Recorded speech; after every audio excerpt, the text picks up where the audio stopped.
ওরা মানুষের মাংস খেয়েছে। 2009 সালে মেক্সিকোর মন্টেরেতে একটি হোটেলের সামনে কাঁপতে কাঁপতে এক তরুণী বলছিলেন,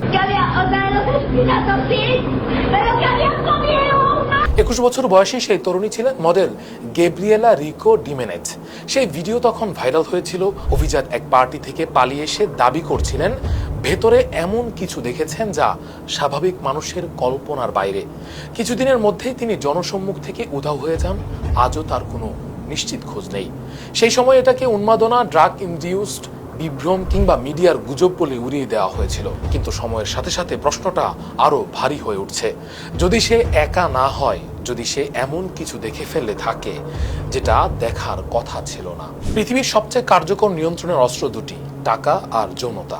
এই দুয়ের সমন্বয়ে যে ফাঁদ তৈরি হয় তা দিয়ে রাষ্ট্রপ্রধান থেকে শুরু করে মিডিয়া আইকন সবাইকে কবজায় আনা সম্ভব। আর দুটোতেই পৃথিবীর সবচেয়ে বেশি এগিয়ে বিলিনিয়ররা। অন্তত এই ক্ষমতাধর মানুষদের ডার্ক সাইডটা কখনো সামনে আসতে দেয়া হয় না।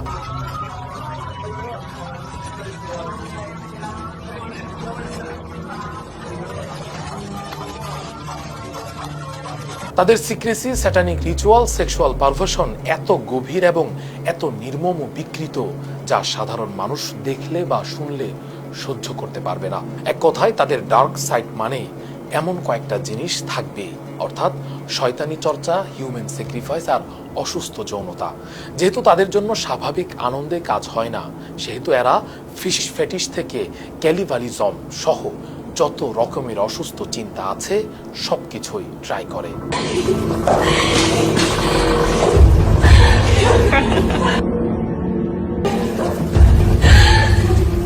ফিশ ফেটিশ কি? নির্দিষ্ট জিনিস বা শরীরের কোনো অংশকে নিয়ে অস্বাভাবিক আকর্ষণ অনুভব করা। এটি তাদের বিকৃত আনন্দের একটি অংশ। সাধারণ যৌন আচরণের বাইরে গিয়ে তারা এতে আনন্দ খুঁজে পায়। কিছু মানুষ চরম অমানবিক বা সহিংস আচরণও করতে পারে, যেমন মানবদেহকে কেন্দ্র করে ভয়ঙ্কর কাজ। ক্যানি মানে মানুষের মাংস খাওয়া, আর বালিজম এখানে বিকৃত সহিংস যৌন বা রিচুয়াল আচরণ বোঝাচ্ছে।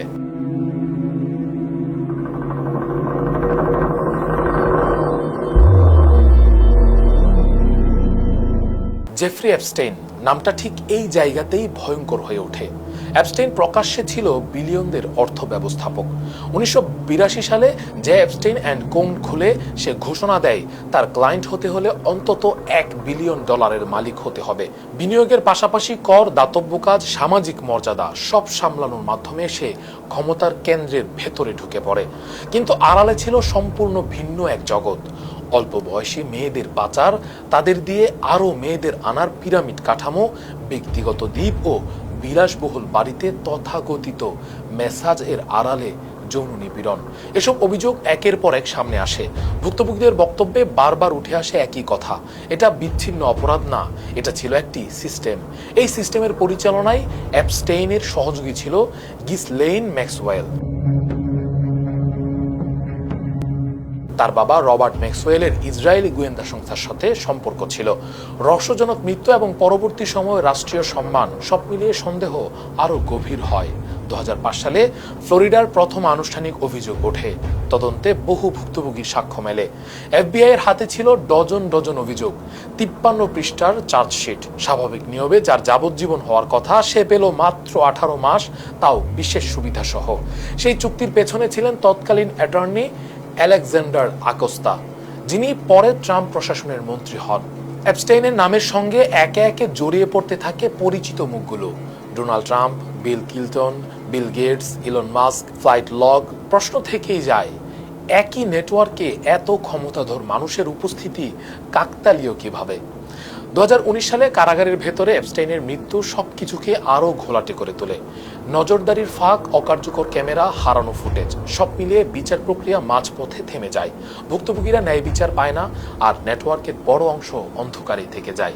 এরপর ধীরে ধীরে সামনে আসে আরো ভয়াবহ দাবি, গোপন কাল্ট, বিকৃত রিচুয়াল, এমন কিছু চর্চা যা সাধারণ মানুষের নৈতিকতার সম্পূর্ণ বাইরে।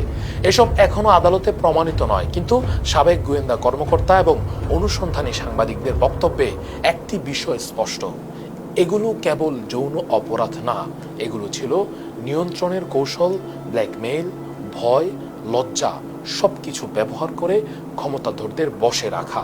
অ্যাপস্টিন নথিতে এক ভিকটিম দাবি করে যে সে নিজ চোখে এক বাচ্চা শিশুকে ছিঁড়ে ফেলতে দেখেছে, তার নাড়িভুড়ি টেনে বের করতে দেখেছে এবং সে দেখেছে ইয়োটে উপস্থিত লোকজন সেই শিশুর অন্ত্রের বর্জ্য খাচ্ছে। পশ্চিমা সভ্যতা নৈতিকতা, নারী অধিকার, মানবাধিকারের কথা বলে, কিন্তু একই সভ্যতার ভেতরেই অভিযোগ অনুযায়ী নারী ও শিশুদের সবচেয়ে অমানবিকভাবে ব্যবহার করা হয়েছে। আইন সেখানে সবার জন্য সমান নয়, বরং ক্ষমতার কাছে নতজানু। মডেল গেব্রিয়েলা রিকো জিমেনেজ হয়তো এক মুহূর্তের জন্য পর্দা সরিয়ে দিয়েছিল, তারপর তাকে সরিয়ে দেওয়া হয়েছে। অ্যাপস্টেইন ধরা পড়েছিল, কিন্তু পুরো সিস্টেম ধরা পড়েনি। আমরা তাদের কথা মুখে উচ্চারণ করে গর্ব করে বলি তাদের দেশে দুর্নীতি নেই, কোনো রাজনীতিবিদ জবাবদিহিতার ঊর্ধ্বে না, নারীর অধিকার, নারী শিক্ষা নিশ্চিত করতে তাদের জুরি নেই। অথচ সেই নারীদের সাথেই তাদের এই ব্যবহার। শেষ পর্যন্ত প্রশ্ন একটাই, এটা যদি শুধু একজন লোকের কাহিনী হতো তাহলে এত নাম, এত নথি, এত অন্ধকার একসাথে জড়ো হতো না। এটা একটি কাঠামো, একটি বিকৃত ক্ষমতার জগৎ, এবং যতদিন সেই কাঠামো অক্ষত থাকবে ততদিন এই গল্প শেষ হবে না। সাথে ছিলাম রাকিবুল ইসলাম রইস। ফেস দ্য পিপলের সাথে থাকার জন্য ধন্যবাদ।